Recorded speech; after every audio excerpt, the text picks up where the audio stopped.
Hi everyone, Forrest here with Honey Pots Zone 5, and it's winter and I am winter sowing. This is part of a series of videos. This is part 2. and part 1 I showed you about containers and what you could use for them. I'm going to be planting a milk jug today, but I do have various other containers here with me that you can use to start your winter garden in, your winter sowing in.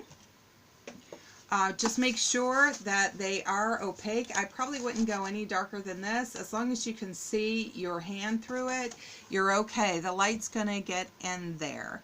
A lot of my customers, when I tell them about winter sowing and starting their seeds this way, they get really anxious about it, and I can understand that because I was very anxious about it when I started it. I thought, no, it can't be that easy. They're not telling me everything. So I thought, hey, you know what? Now that I've done it quite a number of years, I'm going to show you how I do it. And I have a great success rate. I have about a 90% success rate with the seedlings when I start them this way. It's much better than starting them inside with the trays. First off, it's expensive. Trays, grow lights, heat mats. Where are you going to lay them out at? How are you going to get the lights over them? You know, because you got to get them so close to the soil. And this, you are, hitchhiking nature. Mother Nature knows what she's doing, and so you're just utilizing what she does best so that you can grow more plants and food for yourself and flowers for the pollinators and all the other creatures out there, the fruits and stuff. So anyways, I'm going to show you. I'm going to get started on this. This is vermiculite. Let me show you my vermiculite bag here. I've got it right here. It's 100% vermiculite. You can start it in like a seed starting medium if you want, or some sphagnum moss. I prefer vermiculite. I'm an organic gardener, so I want things to be as pure as I can possibly get them. A lot of the growing mediums, they're going to have chemicals in there and additives, as well as your sphagnum moss.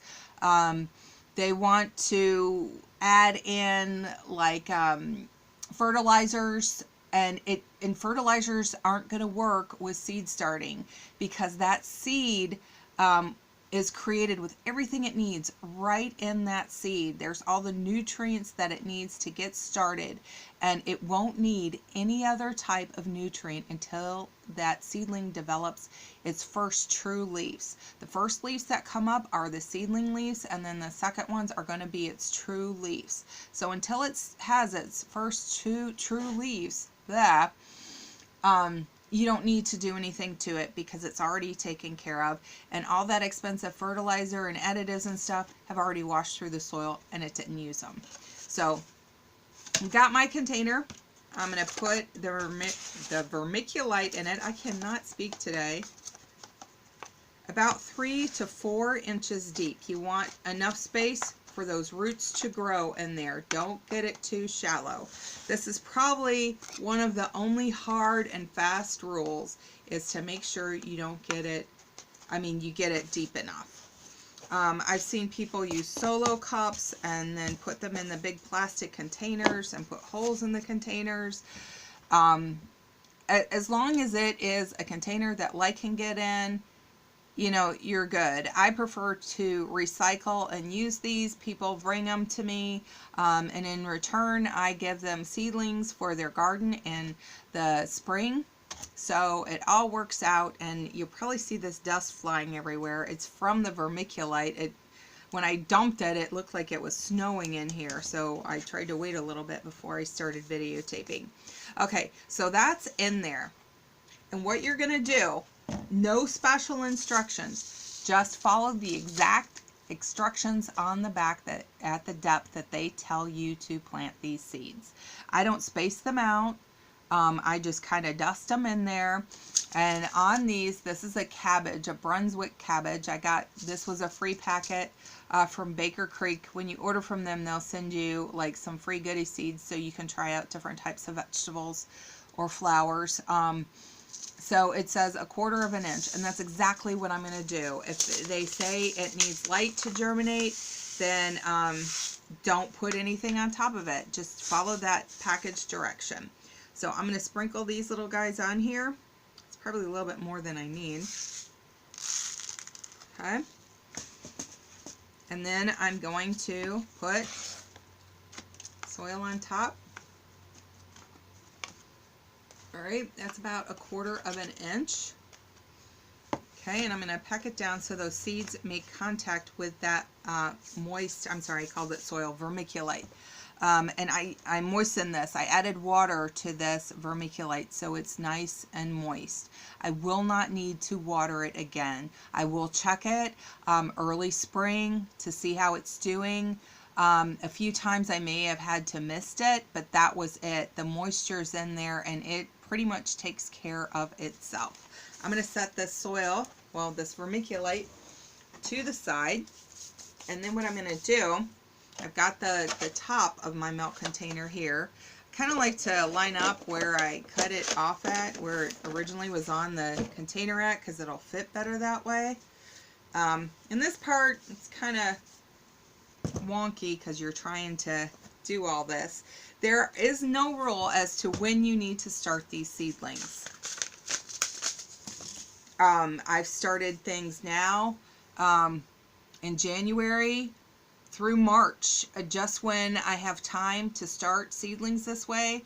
I'm sorry, plant seeds this way is when I do it. There is no time that you have to have it done or have this done. You don't have to count back from your zone date, your sowing date, your freeze date. That's the word I'm looking for, the frost date. You don't have to count back from that. The only time that I'll be counting back from that is when to plant these out. These are, since they're cabbage, they can take some colder weather, so they'll go out first. Even though I started these first, doesn't mean they're going to come up first. They're going to follow nature and what nature is providing for them, weather-wise and heat-wise. So on this tape, I'm going to put Brunswick cabbage. Let me get my other marker here. Use a permanent marker when you're doing this. It will still fade, but what I like to do is get a second piece of tape and put it on the bottom. I know that sounds weird. Like, if you put it on the bottom, all the water and snow is going to be on the bottom, and mud and wherever you set your containers at, and it's going to come off. It doesn't. So anyway, so Brunswick cabbage. And I used to get really detailed on the tape, and I found that it was just a waste of my time.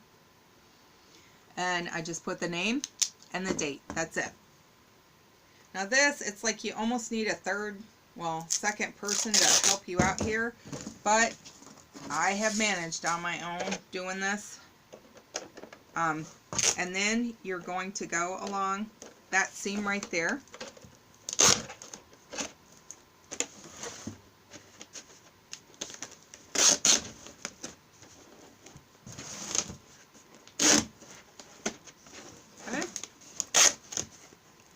I overlap my tape a little bit right there.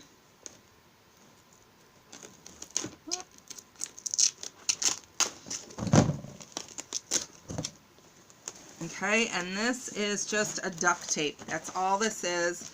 I found it works the best. And that's it. It's a little bit wonky there. You have to fix that side a little bit. But that's it. I'm going to take another piece of tape right on it and then just tape it on the bottom of the container, and trying not to cover up my holes on it. As far as watering goes, just check it in the springtime and see if it's dried out or not. You may need to spray it, but rain and snow and stuff is going to get down in there and it's going to get watered. Just make sure you've got holes in the bottom. I found that if I had an issue with it, it's because my holes, I didn't have enough drainage holes, and I also put holes along the sides here because I found some of the moisture would get hung up there and not drain out. So I put some holes around the side so that water would drain out, and my seeds wouldn't get all nasty and waterlogged and die on me. Um, I have about a 90% success rate with this, which is way better than doing them inside, and I don't have all the details of it. These I'll put outside. I put them in my garden. I just line them up and I forget about them. I don't have to do anything else to them. Nature does a much better job than I ever could mimic of her, so I let her do it. The only thing that I found that doesn't do really good is pepper plants. Any type of pepper plants, your bells, your jalapenos, habaneros, whatever that you have, they just don't germinate out there. They don't make it, and I think it may be because they are a very warm season crop. So those are the only things that I do inside. Everything else gets winter sown. I have done perennial plants, echinacea, Shasta daisies, all sorts of things. I've done annuals. I'll be doing a ton of alyssum. I love alyssum, and I have it everywhere in my yard. I'm not sure what else to tell you guys. It's just really that simple. Just get a container, punch some holes in it, make sure it's deep enough in there, tape it up, write the name on it, make sure your planting medium is nice and moist, and get it outside and let Mother Nature take care of it for you. Thanks for watching. I appreciate it. Don't forget to like and subscribe. And if you have any questions, put them down below. And I will see you guys in the next video.